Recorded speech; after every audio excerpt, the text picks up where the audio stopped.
News 16 Kerala. ഗസയിലേക്കുള്ള സഹായ truck പരിശോധിക്കാനെത്തിയ 2 Israeli സൈനികരെ കൊലപ്പെടുത്തി ജോർദാൻ ട്രക്ക് ഡ്രൈവർ. ഗസയിലേക്കുള്ള സഹായ ട്രക്ക് പരിശോധനയ്ക്കെത്തിയ 2 ഇസ്രയേലി സൈനികരെ കൊലപ്പെടുത്തി ജോർദാൻ ട്രക്ക് ഡ്രൈവർ. ഇന്നലെ ജോർദാൻ വെസ്റ്റ് ബാങ്ക് അതിർത്തിയിൽ ട്രക്ക് ഡ്രൈവറെ കൊലപ്പെടുത്തിയ 2 പേരും സൈനികരാണെന്ന് IDF സ്ഥിരീകരിച്ചു. ലഫ്റ്റനന്റ് കേണൽ ഈജാക്ക് ഹരോഷ് 68, സർജന്റ് ഒറാൻ ഹെർഷ്കോ 20 എന്നിവരാണ് കൊല്ലപ്പെട്ടത്.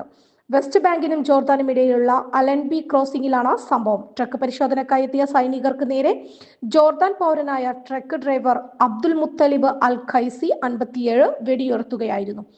സൈനികർക്ക് നേരെ ആക്രമണം അഴിച്ചുവിട്ടത് ഇദ്ദേഹത്തെ ഇസ്രായേൽ പോലീസ് സംഭവ സ്ഥലത്ത് വെച്ച് തന്നെ കൊലപ്പെടുത്തി.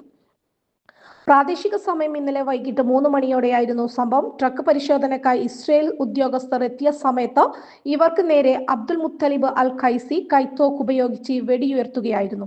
ട്രക്കിൽ നിന്നിറങ്ങി വെടിവെപ്പ് തുടർന്നു.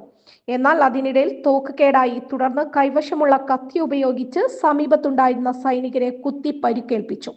കുത്തേറ്റാണ് ലഫ്റ്റനന്റ് കേണൽ ഈജാങ് ഹരോഷും സർജന്റ് ഒറാൻ ഹെർഷ്കോയും കൊല്ലപ്പെട്ടതെന്നാണ് റിപ്പോർട്ടുകൾ പറയുന്നത്.